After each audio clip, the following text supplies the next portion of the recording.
It's an urban space in the middle of a big 1970s roundabout. It's like an underpass, basically. Like it's a walkway. Like the whole sort of fact that it's like a roundabout and it's sunken, so you sort of half forget you're on a roundabout. You're in a city centre, but you're kind of blocked away from it all.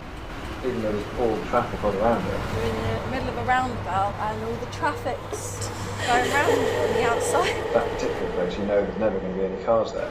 You see the traffic, but it doesn't really bother you. It's sub-level, so no one really sees it unless you're walking through it. Kind of car-free zone. It's quite a large open space. I like sitting in the middle. In the summer, it's beautiful. It's just a really nice atmosphere. Yeah. You get so many people just lying on the grass. It's quite a nice little kind of little oasis from it all and just have a sit and chill out. I've never really sat on the grass because I've never been here in the summer, so I've never really chilled out in that sort of area, but I just like the general whole lot of it, sort of like one little entity sort of thing. Just to come down and get away from the traffic.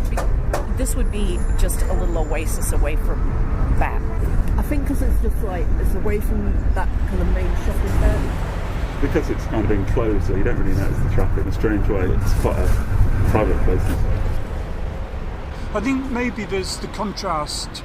Sitting here, you've got all the traffic going down the roundabout, but it's sufficiently removed. It doesn't impact upon me, and in fact, it probably emphasises the calm within. Yes, this is much more of an oasis, I suppose. Even though you've got all the traffic noise and all the stuff going on around, you're not on the same level as it all. It's striking in that it's actually quite a pleasant green space. You do get quite a lot of insects as well. So there's a massive dragonfly. Really? It's a peaceful area in the midst of the mayhem of the city. The eye of the storm, that's what it is. We're calm inside the eye of the storm, spinning around the outside, in the middle here, and then town just everywhere around you. It's like being wrapped in a concrete blanket. I think it's a place where people can relax. A bit of a still space, I think. Yeah, calm place in it's like a lake. It's like a lake. But is that it's magical? You see the world go by. A good people watching space. It's lovely for people watching. Boyfriend, girlfriend had an argument. Old couple holding hands. Somebody telling their kid off. Somebody going to work. I think because of the shape of it, like the fact that it's round, it's almost like a theatre. It's good people watching play. There's a lot of people watching. There's a lot of interesting characters going on. And you get watched as well. It's brilliant fun. Yeah. You get watched. You get to see the characters and you see what's going on and you can find out what's going on in the community. Yeah, watching life.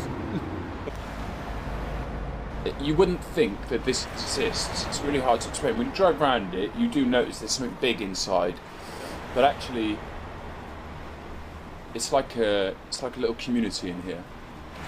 You get comfort of the same people coming through. Just a sense of community, the people that everyone else seems to have forgotten that you meet down here. There's a lot of nice people down here that we've met that have just been in a shit situation and somehow like confided in people down here. And it's been like kind of, I don't know, almost a safe house. Again, it's community. Everybody knows everybody else. It's family.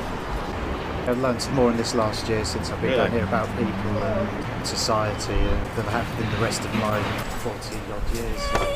Hello, you right? It's like a little community in here. It's like a lake. Sometimes it isn't peaceful. Oh yeah, it gets a few ripples every now and then. A few stones thrown in. The dogs are right, but no problem.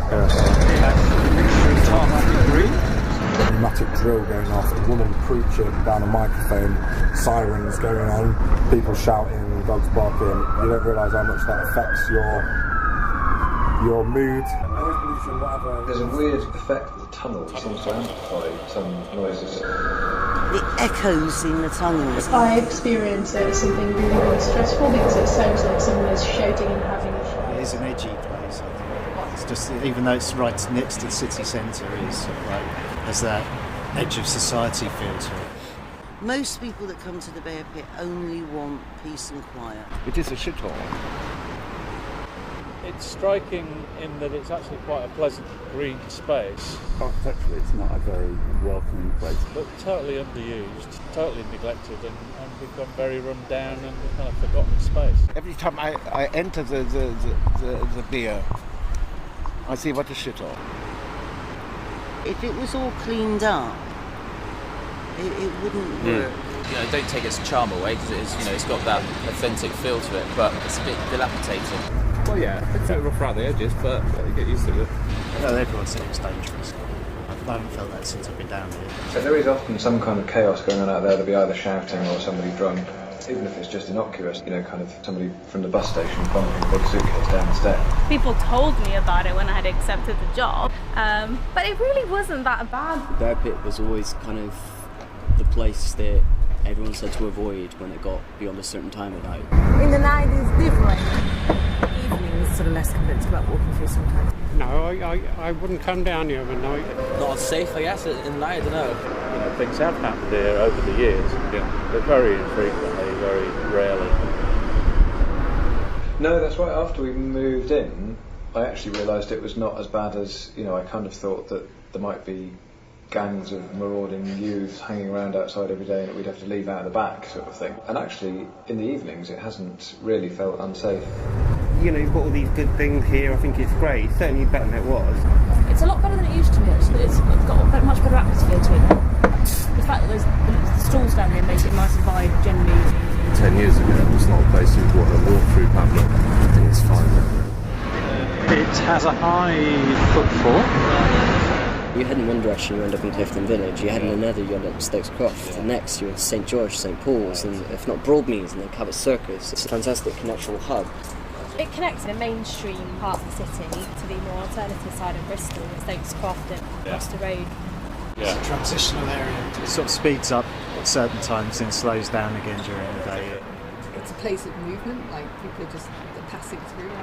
This is the bumhole of Bristol. Everything has to pass through it to get to the city, right? I always feel like this place is like, sometimes it's like waiting to become what it's going to be. I would say this is part of Stokes Croft. This isn't Stokes Croft, it's a Bearpit, it's its own entity. You could say it's Stokes Croft as much as you could say it was Cabot Circus, as much as you could say it was whatever that bit of town over there is. Before I knew this area, I felt like it was definitely part of St James Barton, and that's almost the actual centre. It's sort of like a bridge between the rest of town. It's a roundabout, it bridges Stokes Croft to Cabot Circus and Broadmead. Now that we're here, it does feel like it has its own feel, and the city centre, as in the fountains and everything, are still some way away that way. It completely stands on its own, doesn't it? Yeah, the Bearpit does have its own feel. I don't know, it's just not really anything, it is the Bearpit.